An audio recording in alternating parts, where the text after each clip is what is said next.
네, 오늘은 스데반의 복음운동, 우리 3.1절 지난주에 얼마 전에 3.1절이 있었죠. 그래서 그런 절기에 맞춰서 신앙적으로 한번 우리가 말씀을 또 이렇게 생각을 해보기를 원합니다. 1916년에 그 개신교 감리교회 충청남도 공주교구에 그 미국인 여자 선교사님의 추천으로 이 유관순 열사가 그때 이화학당, 올라면 이제 이화여고겠죠. 거기에 편입을 하게 됩니다. 그 당시에 이제 편입을 한 이후에 독립운동이 시작됐을 때 거기에 또 가담을 하게 됐죠.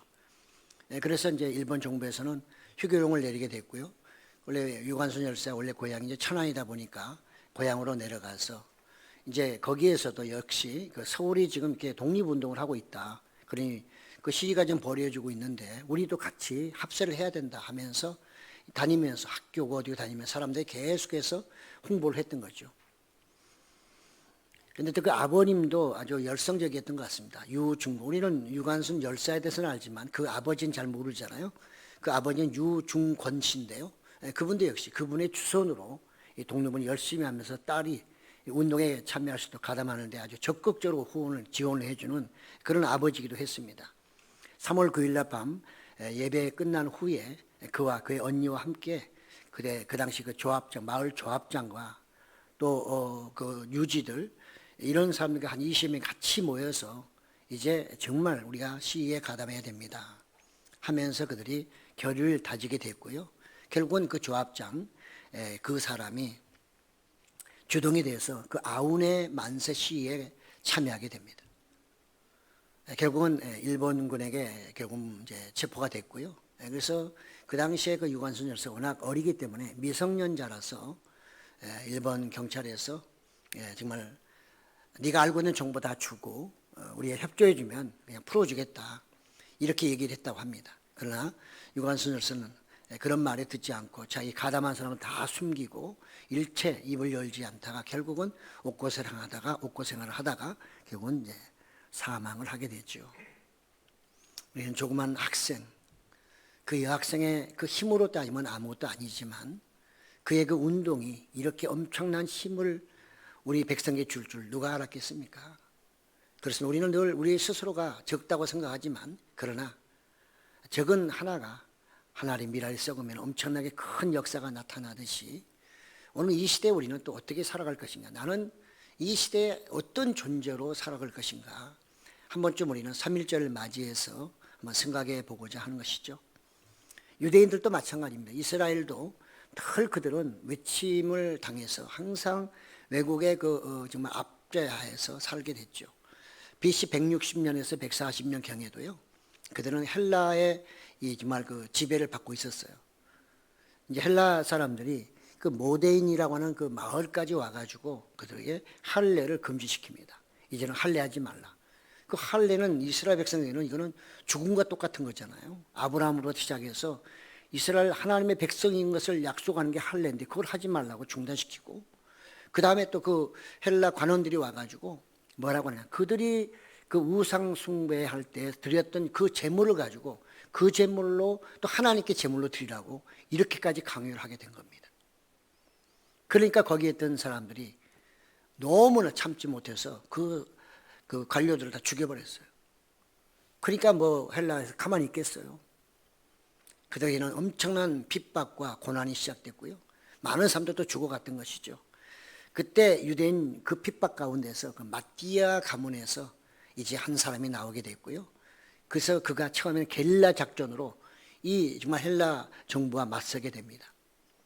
그런데 점점 그 게릴라를 통해 사람들이 점점 모이게 됐고 결국은 정말 놀랍게도 그 헬라의 그 정말 엄청난 군사력을 정말 물리치고요. 예루살렘 지역을 정복하게 됩니다. 독립을 하게 된 거죠. 그래서 그들은 먼저 그들 해본 게 예루살렘을 점령한 이후에 먼저 성전을 다시 보수하고 그 다음에 또 제의를 다시 시작하면서 이런 일들이 이스라엘에도 독립운동이 있었습니다. 우리 성경에는 나오지 않지만 이렇게 그들 역사 속에는 그런 독립운동이 있었는데요. 그걸 우리는 일명 마카비 혁명운동이라 이렇게 말합니다. 그런데 100년 만에 결국 무너지고 말아요. 참 이스라엘 역사를 보면 그들은 100년 만에 서로 대제사장을 누구를 지명하느냐. 그들의 대제사장은 대단히 중요한 자리거든요. 이스라엘은 그야말로 신정국가잖아요. 그래서 서로 간의 지파가 아니에요. 원래는 네 지파에서 나와야 되는데 이게 이제 서로 간의 알력 다툼, 서로 간의 어떤 권력을 잡기 위해서 대제사장을 서로 간에 이렇게 다른 사람을 섬기면서 지명하면서 거기서 이제 싸움이 벌어지고 결국 노마군을 이제 초청하게 되죠. 지원을 요청하게 되고 노마가 돌아서 결국은 노마는 피도 흐리지 않고 이스라엘을 다 점령해 버리죠. 그 독립국가 한 100여 년 만에 결국은 또다시 노마의 지배로 들어가고 맙니다. 우리나라는 그래도 3.1운동을 기점으로 해서 결국은 이제 해방이 됐고요.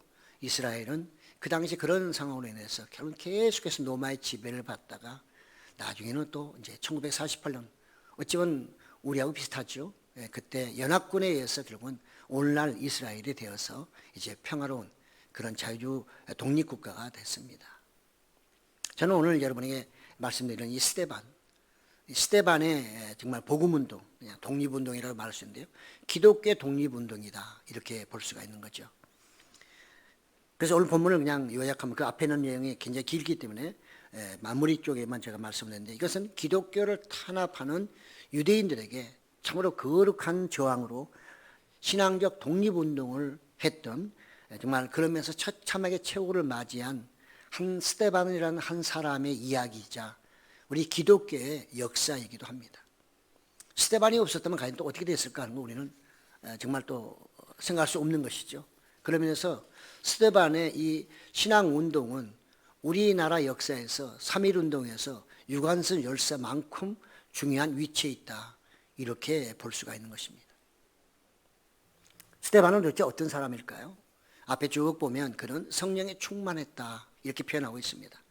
그래서 지혜와 믿음과 은혜와 능력이 충만한 성도였습니다. 그는 사도가 아니었습니다. 예수님의 직제자도 아니었습니다. 사도들한테 물론 배웠겠죠. 그는 사도가 아님에도 불구하고 기독교 독립을 위해서 자기 몸을 던진 것입니다. 그래서 그는 교회 기둥으로 귀하게 쓰임받게 됩니다. 발단은 이랬습니다. 그가 복음을 이렇게 전하고 다니다 어느 날 그 자유인의 해당 사람들을 이란 표현이 있습니다. 자유인의 해당 사람들. 그 로마의 노예로 잡혀 있다가 로마에서 그들에게 자유를 줬어요. 그래서 그들이 해당을 중심으로 해서 예루살렘 주변에 모여있던 사람들을 통칭해서 자유인의 정말 그 해당 사람들 이렇게 불렀습니다. 이 사람들하고 이제 신앙의 논쟁이 벌어진 겁니다. 교리 논쟁이죠. 유대교와 기독교. 그래서 스데반하고 그들하고 교리 논쟁이 벌어졌는데 스데반이 성령이 충만하다 보니까 그들의 숫자는 많지만 이길 수가 없는 거예요. 아무리 말로 해도 도저히 이길 수가 없으니까 결국은 그들은 사내들인이라는 공의에다가 스데반을 고발해버립니다. 그 고발의 제목이 뭐냐? 그가 성전과 그 다음에 율법을 어겼다. 신성모독죄로 그를 잡아서 고발해버립니다. 그래서 그가 공의회에 이제 끌려가게 되죠. 그래서 오늘 공의회에서 이제 하는 얘기 7장이 쭉 나오거든요. 그는 그 공회에 가서 조금도 굴하지 않고 그 이스라엘의 성경의 역사, 성경의 역사하면은 아브라함부터 기본적으로 나와야죠. 아브라함의 모든 얘기를 하고 신명기에 가서 또 한 선지자에 대한 얘기를 하면서 그들에게 이제 기독교가 어떤 종교인지, 왜 기독교가 독립을 해야 되는지에 대한 그런 어떤 타당성, 합리성을 그들에게 말하죠. 당연히 그들은 유대인이기 때문에 스데반의 말을 들어줄 리도 없거니와 그를 고발했는데 그를 어떻게 풀어주겠습니까? 이미 스데반은 그 순간에 아마 나는 이제 죽었다고 순교한다라고 각오했을 것입니다. 그렇기 때문에 그는 조금도 굴하지 않고 그 자리에서 이제 복음을 계속해서 선포함으로 그들이 제목으로 여겼던 율법을 어겼다는 것과 나아가 성전에 관한 어떤 제목을 낱낱이 그가 설명하고 있는 걸 볼 수 있고 또 그의 반대 반론이죠. 첫 번째 율법을 어겼다는 그것에 대해서 스데반은 이 모세에게 하나님께서 내가 너 같은 선지자를 한 사람을 세울 것이다 이렇게 말씀을 했는데 이 스데반은 그 사람이 누구냐? 지금 당신들이 믿고 있는 그 모세에게 하나님이 말씀했던 모세와 같은 한 지도자 그들은 그 사람을 이제 메시아로 생각하는데 그 메시아가 누구냐? 여전히 당신들은 기다리고 있는데 그 메시아는 바로 예수 그리스도다. 가까이로 말한다면 여호수아가 가나안 땅 들어가서 정말 가나안 땅을 점령하려 했던 그 여호수아고, 그 다음에 미래적으로는 결국은 예수님이 메시아였는데, 당신들이 오히려 그 메시아를 죽임으로 인해서 율법을 어긴 것은 당신들이다. 이렇게 스데반이 말하고 있는 것을 볼 수 있습니다. 유대인들은 항상 자기 주관입니다. 유대인들이 믿음이 굉장히 좋은 것 같지만 그들의 믿음은 기초가 잘못됐어요. 쉽게 말하면 법이 잘못된 겁니다. 그래서 그들은 예수님 말씀만 따나 그들은 하나님의 계명을 지키는 게 아니라 사람의 계명을 지키는 사람들이었어요. 하나님 주신 말씀을 해석한 그것을 하나님 말씀을 더 소중히 여겼고, 그 다음에 더 중요한 것은 아무리 성경에 이렇게 기록이 됐다 할지라도 자기네들이 원치 않는다면 그것은 절대적으로 받아들이지 않는 그야말로 고약한 사람들, 이기적이고 아집이 얼마나 강한지 알 수 없는 그 사람들이었어요. 그렇기 때문에 예수님이 아무리 말씀을 해도 그들은 받아들일 수도 없는 것이고, 지금 스데반이 그걸 설명을 한들 그걸 받아들이겠습니까? 그들은 그래서 그 역사 속에서도 그렇게 정말 모세하면 이스라엘 영웅이자 지도자자 하나님이 세우신 그 모세지만, 그들이 광야 생활을 가는 동안에도 모세가 마음에 안 들면 막 돌로 쳐 죽이려고 하고 욕하고 막 나오라고 하고 얼마나 반대를 많이 하고 시위를 많이 했습니까? 그 시위가 그대로 그들에게는 예수님에게도 스데반에게도 그대로 이어지고 있는 것이죠. 그렇지만 기독교가 오늘날 우리의 손에까지 오기에는 그냥 온 게 아니라는 것이죠. 성령이 역사하기 때문에 가만히 있으면 하나님이 먹여주고 입혀주고 교회 세워주고 해서 온 세계에 복음이 전파되도록 하는 게 아니라, 이런 스데반과 같은 그 한 사람이 결국은 피를 흘려야 하는 거죠. 예수님의 피를 흘려 복음이 시작됐다면 스데반은 그 예수님의 피를 이어받아서 더욱더 많은 사람들에게 기독교를 알리고 기독교를 점점 세워나가는데 그가 동참해야 하는 것입니다. 오늘 우리는 신앙생활에서 예수를 믿는다고 하지만 기독교인으로 살아가긴 살아가지만 너무 바쁘다 보니, 너무 세상이 재미있다 보니, 그래서 우리의 사명은 온데간데 없이 그것이 신앙의 기준으로 살아간다면 유대인과 똑같은 것입니다. 우리는 이런 스데반의 이야기를 읽고 들으면서 한편으로는 부끄럽게 생각이 됩니다. 또 한편으로는 의무감을 가져야 하는 것입니다. 유관순 열사가 여고 시절에 나라를 위해서 목숨을 바친 것처럼 스데반이 기독교를 세우기 위해서 자기의 생명을 바친 것처럼 우리도 하나님의 복음을 받아들이는 사람이라면 그냥 그걸 먹고 살면 중요한 것이 아니라 그 하나님의 백성으로서 기독인으로서 내가 어떻게 살아갈 것인가, 하나님이 나에게 주신 그 사명을 내가 어떻게 감당하며 살아갈 것인가 최소한도 머릿속으로는 갖고 다녀야 된다는 거죠. 행동으로 옮기지 못하더라도 최소한 내 마음에는 새기고 다녀야 기회가 닿으면 그렇게 살려고 애쓰지 않을까요? 근데 아예 머릿속에도 없고 가슴에도 없고, 그러면 어떻게 그런 기회를 하나님이 주셨을 때 스데반과 같은 그런 귀한 사역을 감당할 수 있겠습니까? 그는 두 번째로 성전에 관한 제목을 이렇게 설명합니다. 모세가 시내산에 올라갔을 때 하나님의 성전을 보여주셨어요. 모세는 그걸 잘 보고서 그대로 와서 성막을 지었죠. 그리고 그 성막이 가나안 땅에 들어갑니다. 다윗은 이거 그래도 우리가 하나님의 백성인데, 그래도 이스라엘 여호와 하나님 전쟁의 신을 믿는 이 나라가 이게 뭐냐 도대체, 이렇게 생각했던 것 같아요. 왜냐하면 고대인들은 이 신전을 굉장히 중시 여겼거든요. 그러니까 다윗은 믿음도 원래 좋은 사람이지만 자기가 내가 왕으로서 가는데 그래도 신에게 뭔가 하나는 내가 드리고 가야 되지 않을까? 그래서 그는 아마 골똘히 생각한 게 성전 건축이 아니었을까. 한편은 하나님을 사랑하는 마음에서 한편으로는 자기가 자랑하고 싶어서 내가 왕으로서 성전나 지었다 이런 자랑하고 싶어서 하지 않았을까요? 하나님 허락하지 않습니다. 아무리 하나님 마음에 합당한 신앙이라도 그가 아무리 모든 건축 자료를 다 준비해가지고 이제 시작만 하면 되는에도 불구하고 하나님 그에게 허락하지 아니하시고 네 아들에게 넘겨라. 그러니까 솔로몬은 자랑할 게 없어요. 아버지가 다 준비한 거기 때문에 그는 그냥 그대로 지으면 되는 것입니다. 그래서 솔로몬 성전이 최초로 지어졌죠.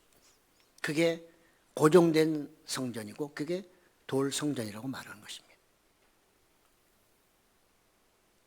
오늘날 우리도 건물을 갖고 있지만 이 건물이 하나님은 아닙니다.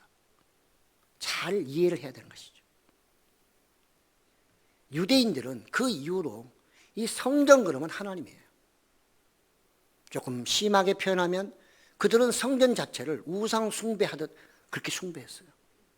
하나님을 섬기기보다는 성전 자체를 더 중시했고 성전에서 조금이라도 뭘 행동을 잘못하면 그걸 막 저주하고 신성 모독죄로 몰아서 죽여버렸어요. 하나님의 지불을 좀 했다고 죽여버리면 되겠습니까? 하나님은 구원하시기 위해서 예수를 보냈는데 그들은 성전 때문에 좀 저거하면 사람들 제목 잡아서 신성 모독죄로 다 죽여버리는 거예요. 예수는 신성 모독죄 걸렸잖아요. 성경은 뭐라고 하고 있나? 성전에 대해서 이사야 66장 1절에 보면 여호와께서 이와 같이 말씀하시되 하늘은 나의 보좌요 땅은 나의 발판이니 너희가 나를 위하여 무슨 집을 지으랴 내가 안식할 처소가 어디랴. 하나님이 머물 곳은 어느 집이 아닙니다. 솔로몬이 아무리 아름답게 지었다 해도 그 성전에 거기서 가만히 계실 하나님이 아니라는 거죠. 이사야가 그렇게 이미 말씀했고 솔로몬도 이 성전을 지을 때 그가 뭐라고 하는 게 고백했느냐. 왕상 8장 27절 8절에 보면 하나님이 참으로 땅에 거하시리까 하늘과 하늘들의 하늘이라도 주를 용납하지 못하겠거든 하물며 내가 건축한 이 성전이 오리까. 그러나 내 하나님 여호와여 주의 종의 기도와 간구를 돌아보시며 이 종이 오늘 주 앞에서 부르짖음과 비는 기도를 들으시옵소서. 그래서 성전은 하나님이 그냥 붙박이로 계신 곳이 아니라는 것을 솔로몬이 얘기하고 있고 그걸 알고 있어요. 단지 그저 임재 하나의 상징으로 우리가 이곳에 와서 기도할 때 제사 드릴 때 우리의 기도를 들어주시고 또 응답하시고 하나님 받아주시옵소서 하는 그런 처소에 불과했는데 그들은 이 성전이 그야말로 우상 이상으로 숭배되는 그런 성전으로 그들은 인식이 된 거죠. 예수님은 그 우물가 여인과의 얘기에서 아주 중요한 얘기를 하시죠. 그 여인이 그렇게 얘기합니다. 선지자가 오면 우리가 어디 가서 예배를 드려야 될지를 알려줄 것입니다. 이렇게 얘기를 하죠. 그러니까 예수님 뭐라고 말씀하십니까?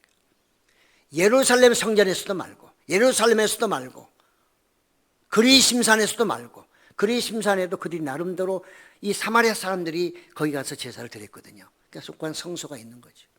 그거 다 아니라는 거예요. 하나님은 영이시니 신령과 진리로 드리는 그곳이다. 바로 지금 그곳이 여기 있다.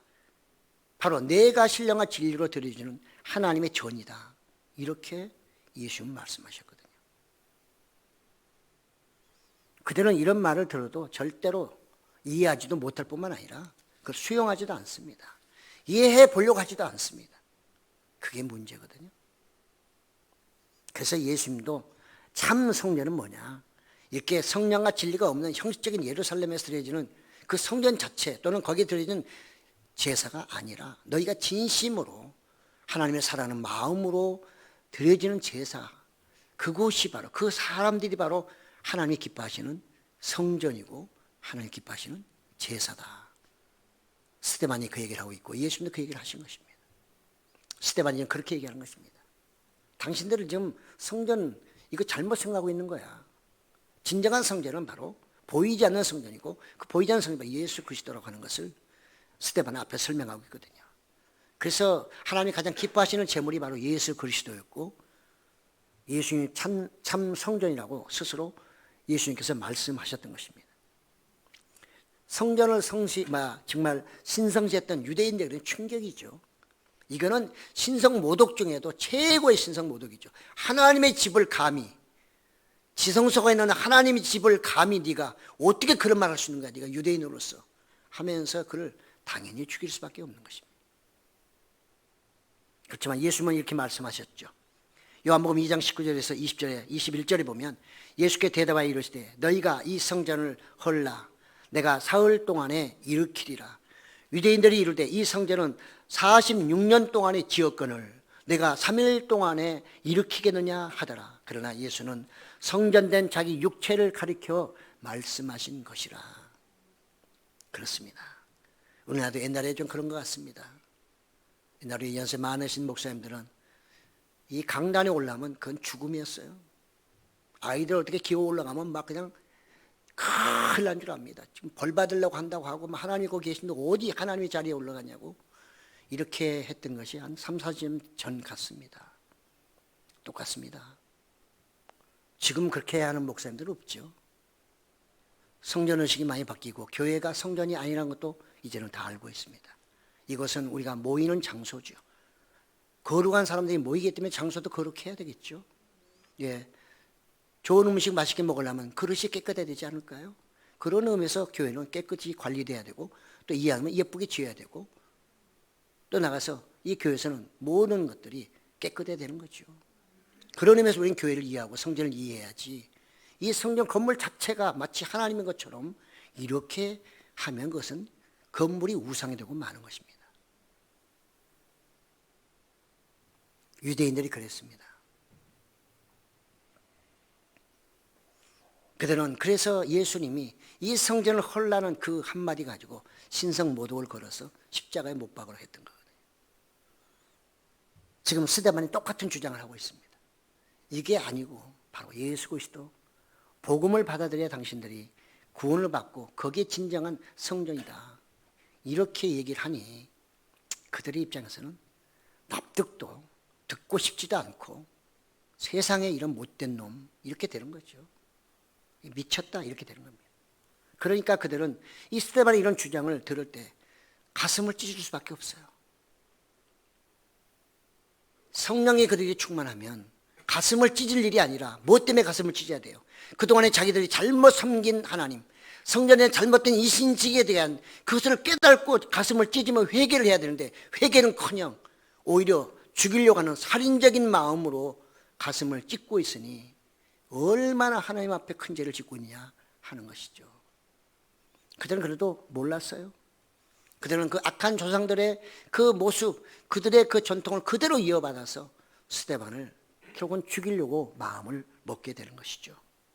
그러나 실질적으로 신성모독죄는 누가? 바로 유대인 그들이 하고 있는 것입니다. 그래서 그들은 스데반의 이런 말들을 들으면서 분이 정말 하늘까지 치솟았어요. 이를 부득부득 갈았습니다. 이걸 어떻게 해결해야 이것을 우리의 이 정말 충성, 하나님에 대한 우리의 신앙을 보여줄 수 있을까? 또 어떻게 이 사람을 죽여야 우리가 분이 풀릴까? 막 이런 생각을 하면서 이 스데반을 가까이 간 거예요. 그가 말한 건 듣기 싫어서 기막아 버리면서 그를 끌고 어디로? 그 안에 죽으면 또 율법을 어기는 거니까. 그 안에 죽으면 율법을 어기는 것이지만 성 밖으로 나가면 율법을 어기지 않는 거거든요. 또 율법은 그때는 또 잘 지키려고 애랬어요. 그래서 성 밖으로 나가 그에게 돌을 던지고 그는 돌을 계속 맞습니다. 거기에 옆에 어떤 사람? 사울이라는 사람이 있습니다. 그 증인들은 사울 앞에 자기들 옷을 벗어서 당신 우리 증인 서주기 바래요. 나중에 이 사람 왜 죽였냐 하거든. 당신이 우리 증인이야. 이렇게 얘기하는 겁니다. 돌에 맞아 죽어가는 스데반에게 스데반은 하늘을 쳐다봤고요. 그때 하나님이 그 순교를 할 수 있는 은혜를 주시는 거죠. 하늘이 활짝 열리며 예수 그리스도 하나님의 그 우편에 서 계신 것을 스데반이 보게 되고 그 은혜가 임하니까 이제는 고통이 다 사라지는 것입니다. 성령이 충만하게 되면요, 육신의 고통은 다 잊어버립니다, 여러분. 우리 세상도 그렇잖아요. 세상도 마취돼 놓잖아요. 마취제 놓고 나서 수술하면 아프던가요? 하나도 안 아파요. 그러니까 순교할 수 있는 겁니다. 불에 타도 안 아픈 거예요. 성령이 함께하지 않고 하나님의 은혜가 함께하지 않으면 못 견디죠. 두려워서 도망가 버려요. 근데 스데반은 도망갈 이유도 없고 이미 성령이 그에게 함께하셨고 하늘 문을 열어 예수님을 보여주고 예수님이 그에게 은혜를 계속 부어주고 있고 예수님은 하나님 옆에서 그를 위해서 기도하고 있으니 그의 죽음은 순탄한 거죠.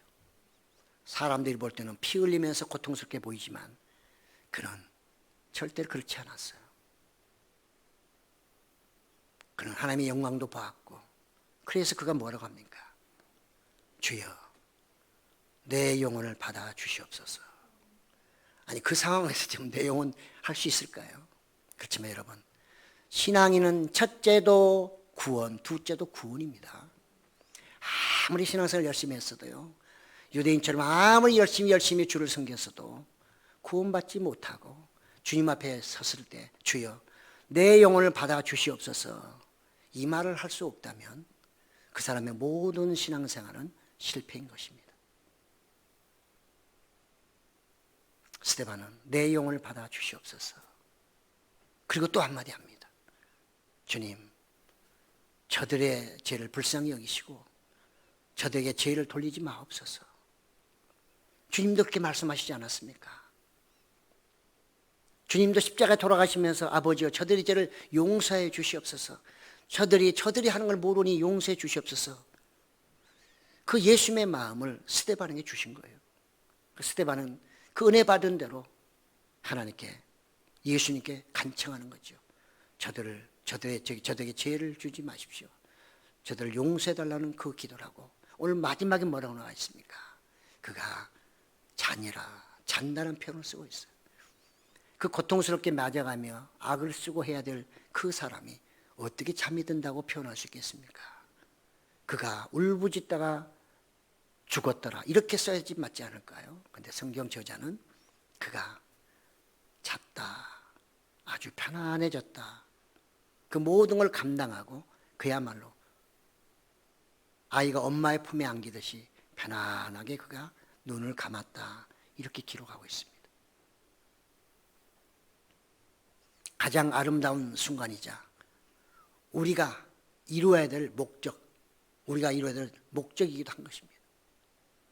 마태복음 11장 28절 9절에 수고하고 무거운 짐진 자들아 다 내게로 오라. 내가 너희를 쉬게 하리라.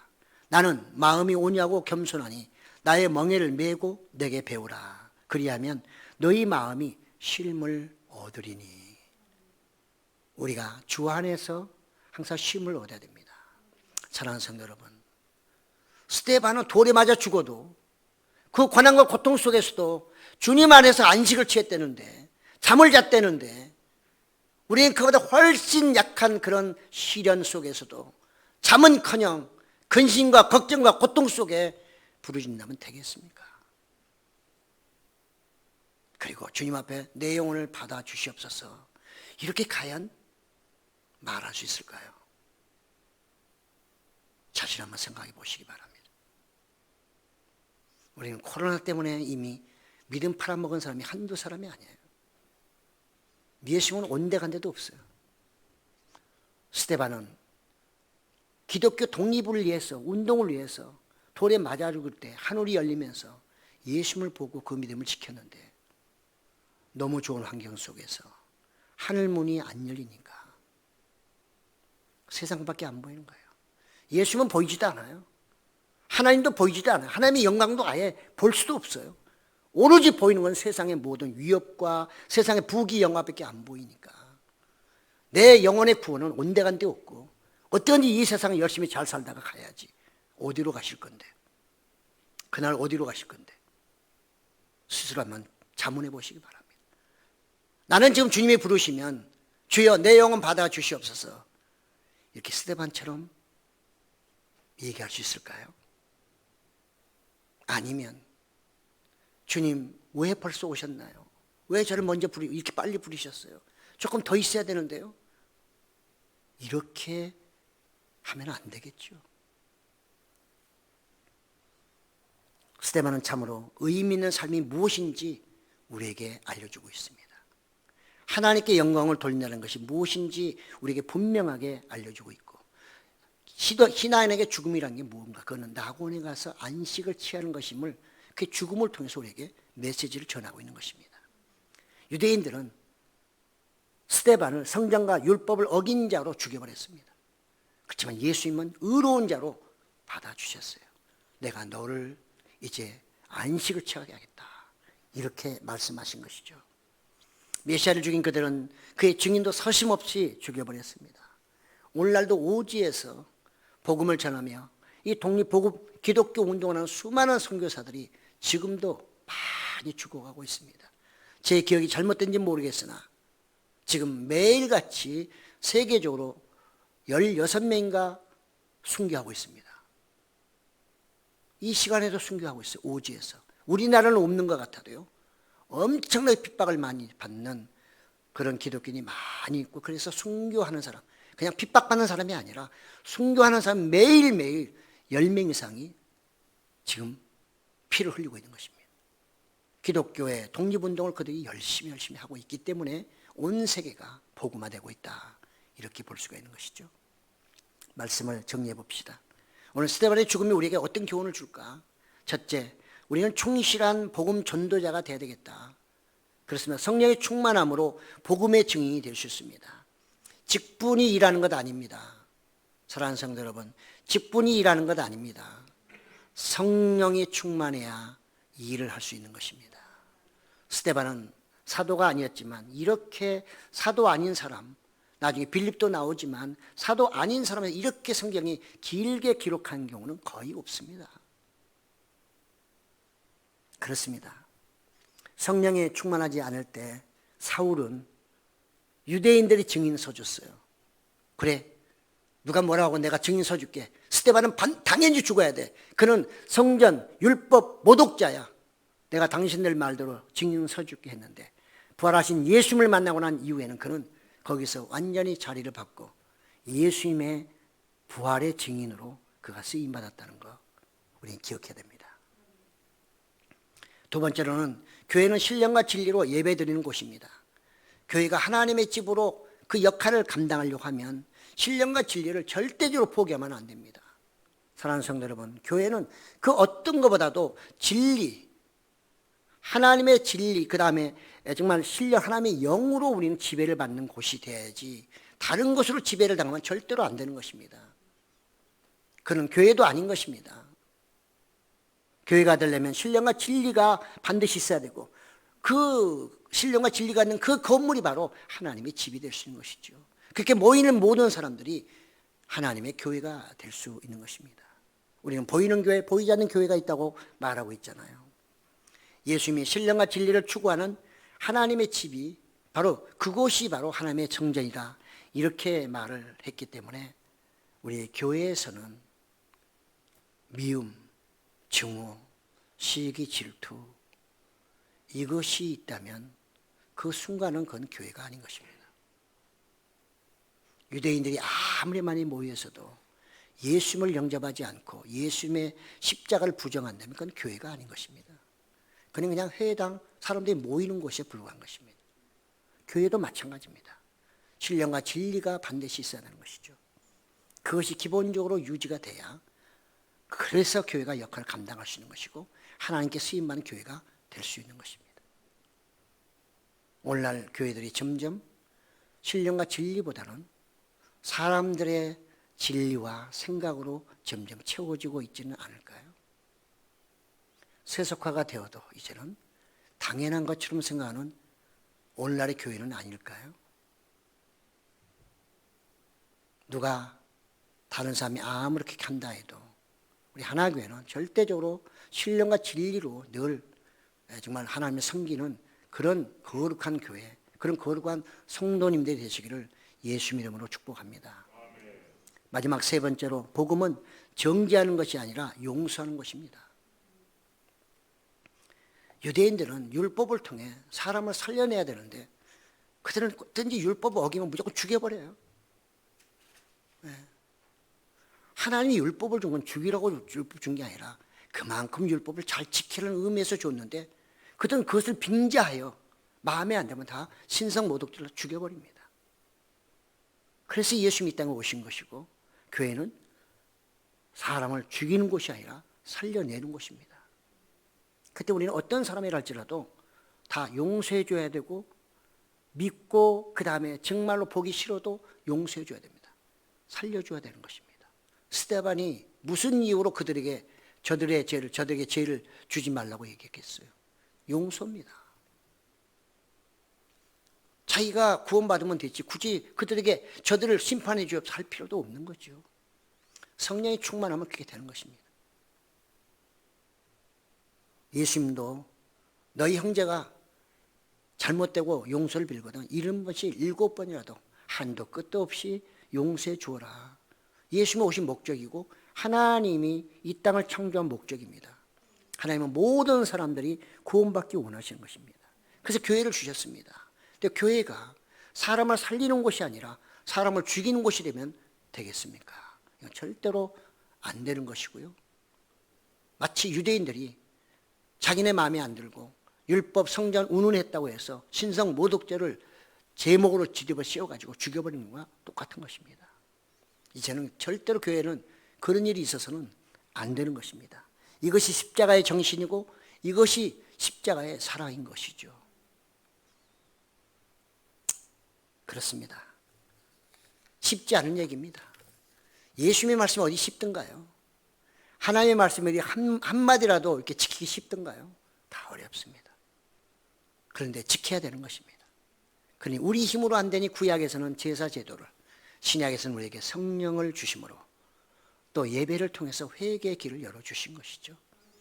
날마다 똑같은 회개만 반복할 것이 아니라 그 회개 속에 우리의 신앙이 성장함으로 이제는 죽이던 자가 살려내는 사울이 바울이 되듯이 스데반이 저들의 죄를 용서해달라고 하는 그런 아주 성숙한 신앙이 되듯이 우리 하나교회가 앞으로 이런 교회로 더욱더 아름답게 성장 발전해서 이 주변에 죽어가는 수많은 영혼들에게 정말 구원의 방주의 역할을 온전히 감당하는 귀한 역사가 꼭 있으시기를 예수님의 이름으로 축복합니다. 아멘. 주님 감사합니다.